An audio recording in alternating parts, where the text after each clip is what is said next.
नमस्कार काव्यरसिको, मनमोहक मराठी मालवणी कवितांमध्ये मी मनमोहन रोग आपले स्वागत करतो। मित्रांनो, आज आपण एक धमाल मालवणी कविता ऐकूया। कवितेचे शीर्षक असा, तो नि ह्यो दोघेही सारखेच। तो नि ह्यो दोघेही सारखेच। आता तो कोण आणि ह्यो कोण तर तुमका कविता ऐकल्यावर कविता संपता समजत लक्षात येत। तर कवितेक सुरुवात करूया। तो नि ह्यो दोघेही सारखेच। कळणार नाही कधी तुमच्या मनात तरी काय, कळणार नाही कधी तुमच्या मनात तरी काय, रंगातीलाच काय तुमका भान रावणार नाही। कळणार नाही तुमच्या कधी मनात तरी काय, रंगातीलाच काय तुमका भान रावणार नाही। झडप अशी घालतास पळशील खय, झडप अशी घालतास पळशील खय, रांगडा तुमचा वागणा बघनास नाही वय।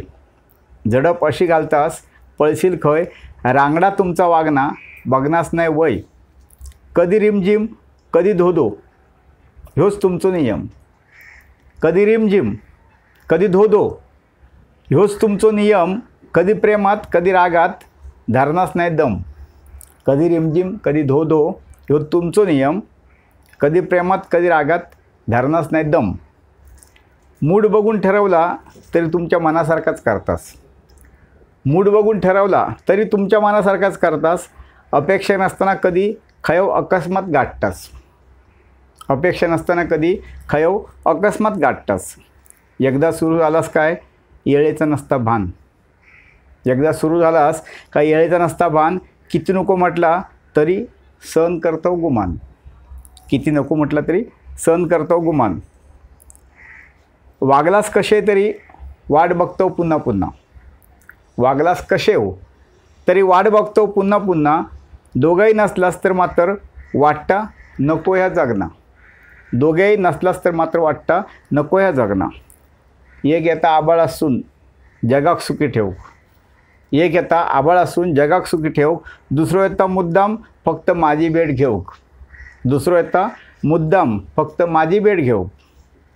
दोघांच्या येण्यान माका सुख गावता, दोघांच्या येण्यान माका सुख गावता।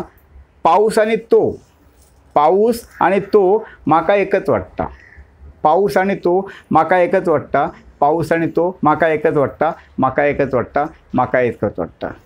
धन्यवाद मित्रांनो, आजची कविता आवडली तर कवितेला लाईक द्या, कमेंट करा, आपल्या मित्रमंडळींना शेअर करा आणि चॅनल सबस्क्राईब केले नसेल तर तो अवश्य करा। आणि एक आनंदाची बातमी देतो, आता आषाढी एकादशी जवळ येते। आपण लहान असल्यापासून बघतो आषाढी एकादशी निमित्त दिंड्या वारकरी हे हजारो शेकडो वर्ष जातात पंढरपुरात। पण गावोगाव आपले जी मंदिरं असतात त्या मंदिरात भजनाचे कीर्तनाचे सप्ताह असतात। तर असं एक थोडं सुचलं वेगळं की आपला हा जो तुमचा आपला चॅनल आहे मनमोहक मराठी मालवणी कविता, त्या चॅनलवर आपण अभंग सप्ताह घेतला तर, म्हणून मी माझ्या मुलांशीच बोललो तर ते मुलांनाही आवडलं। आणि इतर काही माझे मित्र जे कवी आहेत किंवा कविता ते ऐकतात नेहमी आणि रिस्पॉन्स देतात, सांगतात, त्या एक दोघांशी बोललो तर त्यांनी ते उचलून धरलं। ते म्हणाले की चांगलं आहे। तर त्यामुळे आपण काय करतो आहे आता पुढे 1 जुलै ते 7 जुलै असा एक अभंग सप्ताह आपण सादर करणार। म्हणजे रोज एक सकाळी अभंग, पण संतांचे अभंग हे विठ्ठलावर परमेश्वर पांडुरंगावर आहेत। पण आपण काय करतो आहे, ज्या संतांनी शेकडो हजारो अभंग विठ्ठलावर लिहिले पांडुरंगावर, तर त्या संतांवरच अभंग लिहिलेले आहेत। तर प्रत्येक संत, एक संत 7 दिवस आपल्या भेटीस येणार आहे। तर 1 तारीखपासून 7 तारीखपर्यंत अभंग सप्ताहात तुम्ही रोज सकाळ आपली सुरुवात ह्या अभंगाने करा, संत भेटीने करा। धन्यवाद। परत भेटू पुढे अभंग सप्ताहात।